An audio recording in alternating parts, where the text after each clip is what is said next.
এতিয়া হল অৰুণোদয় আঁচনি পাই থকা মহিলাসকলে নতুনকৈ ফৰ্ম জমা দিব লাগিবনে নেলাগে। যদি ইতিমধ্যে আপুনি অৰুণোদয় আঁচনিৰ হিতাধিকাৰী আৰু নিয়মিত ধন পাই আছে তেন্তে সাধাৰণতে নতুনকৈ আবেদন কৰাৰ কোনো প্ৰয়োজন নাই। কিন্তু যেহেতু চৰকাৰ নতুন আহিছে কিছুমান আপডেট অনুসৰি গম পোৱা গৈছে যে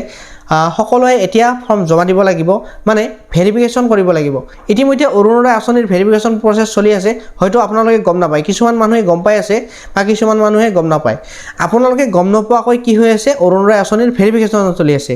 কিন্তু আপোনালোকে এতিয়া আপোনালোকক মই কৈ আছোঁ, তলত যিখিনি মই এতিয়া আপোনালোকক কৈ আছোঁ, যিখিনি নথিপত্ৰ আপোনালোকৰ ভুল থাকে বা কিবা খেলি মেলি থাকে, সেইখিনি যদি আপোনালোকৰ ভুল থাকে বা খেলি মেলি থাকে তেনেহ'লে আপোনালোকে নতুনকৈ ফৰ্ম জমা দিব লাগিব বা আপোনালোকে ভেৰিফিকেশ্যন কৰিব লাগিব।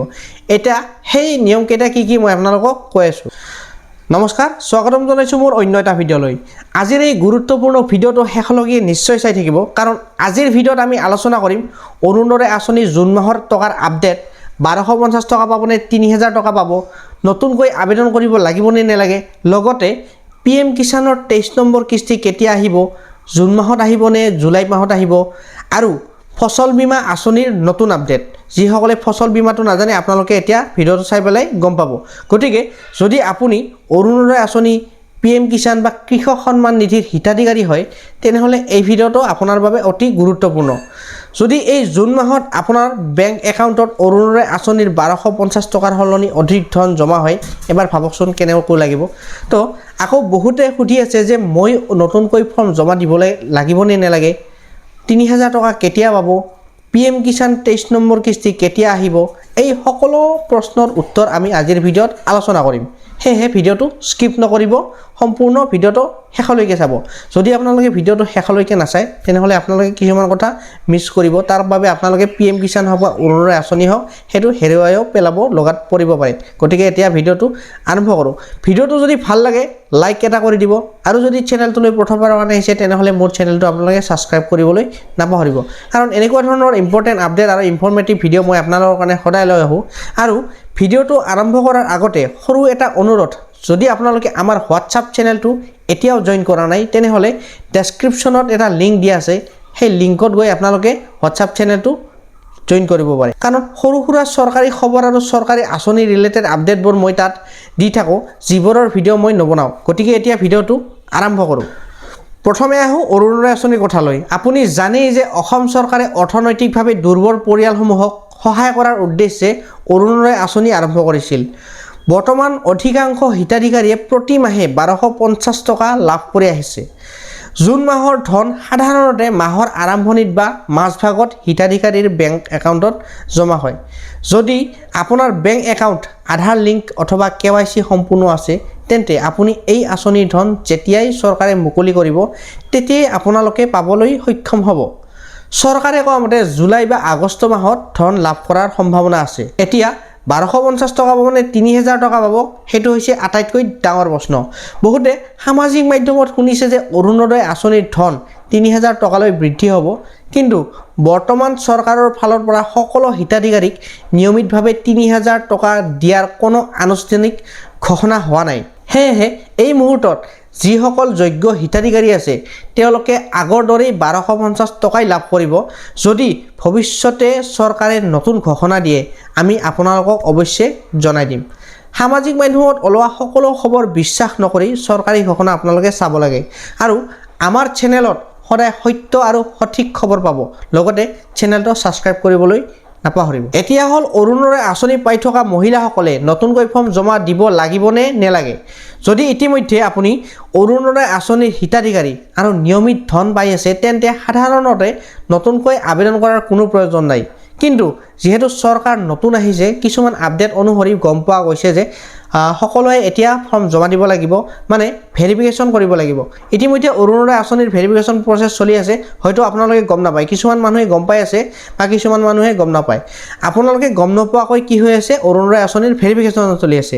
কিন্তু আপোনালোকে এতিয়া আপোনালোকক মই কৈ আছোঁ, তলত যিখিনি মই এতিয়া আপোনালোকক কৈ আছোঁ, যিখিনি নথিপত্ৰ আপোনালোকৰ ভুল থাকে বা কিবা খেলি মেলি থাকে, সেইখিনি যদি আপোনালোকৰ ভুল থাকে বা খেলি মেলি থাকে তেনেহ'লে আপোনালোকে নতুনকৈ ফৰ্ম জমা দিব লাগিব বা আপোনালোকে ভেৰিফিকেশ্যন কৰিব লাগিব। এতিয়া সেই নিয়মকেইটা কি মই আপোনালোকক কৈ আছোঁ। আধাৰ কাৰ্ডত যদি আপোনালোকৰ ভুল থাকে তেনেহ'লে আপোনালোকে কাৰেকশ্যন কৰি ফৰ্ম জমা দিব লাগিব। আধাৰ কাৰ্ডত যদি আপোনালোকৰ এ বা অ কিবা মিছমেচ হৈ আছে তেনেহ'লে আপোনালোকে নতুনকৈ ভেৰিফিকেশ্যন কৰিব লাগিব বা আপোনালোকে ফৰ্ম জমা দিব লাগিব 2 নম্বৰতে হ'ল আপোনালোকৰ বেংক একাউণ্টত বন্ধ বা নিষ্ক্ৰিয় হৈ থাকিলে আপোনালোকে ফৰ্ম জমা দিব লাগিব আপোনালোকে নতুনকৈ ভেৰিফিকেশ্যন কৰিব লাগিব বেংক একাউণ্ট বন্ধ মানে যদি আপোনালোকে ট্ৰেনজেকশ্যন কৰা আছিল বা বহুত দিন ট্ৰেনজেকশ্যন কৰা আছিল বা আপোনালোকৰ বেংক একাউণ্টখন এতিয়া পইচা নোহোমা হৈ আছে বা আপোনালোকৰ কিবা প্ৰব্লেম হৈ আছে তেনে ক্ষেত্ৰত আপোনালোকে কি কৰিব লাগিব নতুনকৈ ফৰ্ম ফিল আপ কৰিব লাগিব আৰু যিটো বেংকৰ পাছবুক আছে সেই পাছবুকখন আপোনালোকে এটাচ কৰি পেলাই আপোনালোকে ফৰ্মখন ফিল আপ কৰি আপোনালোকৰ গাঁৱৰ যিসকল মহিলা বা যিসকলে আপোনালোকৰ অৰুণোদয় আঁচনিৰ ফৰ্মবোৰ জমা লয় তেওঁলোকক আপোনালোকে ফৰ্মবোৰ জমা দিব লাগিব 3 নম্বৰতে হ'ল আপোনালোকৰ KYC নাথাকিলে যদি আপোনালোকৰ বেংকত KYC নাই KYC লিংক নাই আধাৰ কাৰ্ড আৰু পান কাৰ্ড লিংক নাই তেনেহ'লে আপোনালোকৰ অৰুণোদয় আঁচনি পাবলৈ সক্ষম নহ'ব আপোনালোকে কি কৰিব লাগিব KYC দি পেলাই আপোনালোকৰ আকৌ একাউণ্টখন জমা দিব লাগিব 4 নম্বৰত হ'ল আপোনালোকৰ নাম ঠিকনা বা পৰিয়ালৰ তথ্য পৰিৱৰ্তন হ'লে যদি আপোনালোকে 3-4 মাহ আগত বেলেগত আছিলে এতিয়া আপোনালোকে বেলেগ এখন গাঁৱত আহিছে তেনে ক্ষেত্ৰত আপুনি নতুনকৈ ফৰ্ম জমা দিব লাগিব সেয়েহে সময়ে সময়ে নিজৰ বেংক আধাৰ কাৰ্ডৰ তথ্য পৰীক্ষা কৰি থাকিব যদি আপোনালোকৰ আধাৰ কাৰ্ডত ভুল থাকে বেংক একাউণ্টত ভুল থাকে আৰু সবচে ইম্পৰ্টেণ্ট হ'ল আপোনালোকৰ DBT লিংক যদি আপোনালোকৰ DBT লিংক নাথাকে তথাপি আপোনালোকৰ কি হ'ব অৰুণোদয় আঁচনি পাবলৈ সক্ষম নহ'ব আপোনালোকৰ DBটো এবাৰ কৰিলেই নহয় আপোনালোকে ভাবে যে 1 বছৰ আগত আমি DBT লিংক কৰিছিলোঁ আৰু আমি কেতিয়াও কি কৰিব নালাগে DBT লিংক কৰিব নালাগে তো আপোনালোকে সম্পূৰ্ণ ভুল ভাবি আছে আপোনালোকে সময়ে সময়ে DBT লিংকটো চাই থাকিব কেনেকৈ চেক কৰিব লাগে আপোনালোকে নিজৰ মোবাইলতে চেক কৰিব পাৰিব যদি আপোনালোকে নাজানে তেনেহ'লে আপোনালোকে কি কৰিব বেংকত গৈ পেলাই আপোনালোকে খবৰ ল'ব পাৰে গতিকে আপোনালোকে বেংকত গৈ সুধিব যে মোৰ DBT লিংক আছে নে নাই যদি থাকে তে প্ৰব্লেম নাই যদি নাথাকে আপোনালোকে তেনেহ'লে আপোনালোকে DBT লিংকটো কৰিব লাগিব এইখিনি হ'ল কথা এতিয়া হওক PM কিষাণ 23 নং কিস্তিৰ আপডেট দেশৰ লাখ লাখ কৃষকে বৰ্তমান 23 নং কিস্তিৰ অপেক্ষাত আছে PM কিষাণ আঁচনিৰ অধীনত যোগ্য কৃষকসকলে বছৰত 6,000 টকা লাভ কৰে এই ধন 3টা সমান কিস্তিত প্ৰদান কৰা হয় প্ৰতিটো কিস্তিত 2,000 টকাকৈ জমা দেওয়া হয় তাৰ পিছত 23 নং কিস্তিৰ জুন মাহত দিব নে জুলাই মাহত দিব বৰ্তমান বহুতে সুধি আছে বৰ্তমান বহুত কৃষকে সুধি আছে যে 23 নম্বৰ কিস্তি জুন মাহত দিব নে জুলাই মাহত দিব নে আগষ্ট মাহত দিব এই মুহূৰ্তত কেন্দ্ৰীয় চৰকাৰৰ ফালৰ পৰা সঠিক তাৰিখ ঘোষণা কৰা হোৱা নাই কিন্তু পূৰ্বৰ ধাৰণা অনুসৰি অহা কেই সপ্তাহমানৰ ভিতৰত 23 নম্বৰ কিস্তি মুকলি হোৱাৰ সম্ভাৱনা আছে সকলো কৃষকে PM কিষাণ পৰ্টেলত নিজৰ ষ্টেটাছ পৰীক্ষা কৰি থাকক 23 নং কিস্তি পোৱাৰ বাবে কি কৰিব লাগিব মই আপোনালোকক এতিয়া কৈ আছো যদি আপোনালোকে একেইটা ভুল কৰে বা একেইটা যদি আপোনালোকৰ প্ৰব্লেম হৈ আছে তেনেহ'লে আপোনালোকে এতিয়া আপডেট কৰক গতিকে প্ৰথমটো হ'ল আপোনালোকৰ EKYC সম্পূৰ্ণ কৰিব লাগিব আপোনালোকে নিজৰ PM কিষাণৰ পৰ্টেলত গৈ EKYC আছে নে নাই আপডেট যদি নাই তেনেহ'লে আপোনালোকে EKYC টো আপোনালোকে সম্পূৰ্ণ কৰি ল'ব আধাৰ আৰু বেংক একাউণ্ট লিংক হৈ থাকিব লাগিব মানে আপোনালোকৰ DBT লিংক হৈ থাকিব লাগিব লেণ্ড ৰেকৰ্ড ভেৰিফিকেশ্যন হৈ থাকিব লাগিব আপোনালোকৰ নথিপত্ৰ যেটো মাটিৰ নথিপত্ৰ সেইটো আপোনালোকৰ কি হ'ব লাগিব সংলগ্ন হৈ থাকিব লেণ্ড ৰেকৰ্ডটো আপোনালোকৰ ভেৰিফাই হ'ব লাগিব মানে PM কিষাণ ৰেজিষ্ট্ৰেচন আপোনালোকে কৰিব লাগিব বেনিফিচিয়াৰী ষ্টেটাছ চেক কৰিব লাগিব যদি এইকেইবোৰ আপোনালোকৰ সম্পূৰ্ণ নাথাকে তেন্তে কিস্তিৰ ধন বন্ধ হৈ যাব পাৰে নাইবা আপোনালোকৰ হল্ড হ'ব আৰু যদি আপোনালোকৰ এবাৰ PM কিষাণৰ পেমেন্ট হল্ড হয় বা পেন্ডিং হয় তেনেহ'লে এইটো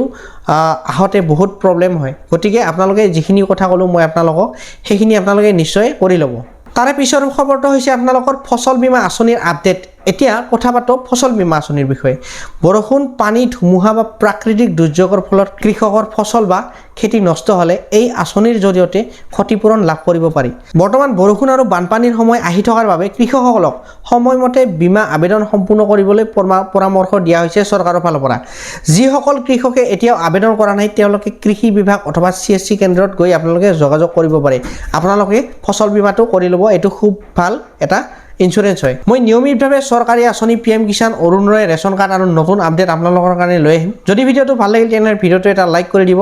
আৰু যদি চেনেলটোলৈ প্ৰথমবাৰৰ কাৰণে আহিছে তেনেহ'লে মোৰ চেনেলটো আপোনালোকে সাবস্ক্ৰাইব কৰিবলৈ নাপাহৰিব কাৰণ এনেকুৱা ধৰণৰ ইম্পৰ্টেণ্ট আৰু ইনফৰমেটিভ ভিডিঅ' মই আপোনালোকৰ কাৰণে সদায় লৈ আহোঁ গতিকে আজিলৈ ধন্যবাদ লগ পাম নেক্সট ভিডিঅ'ত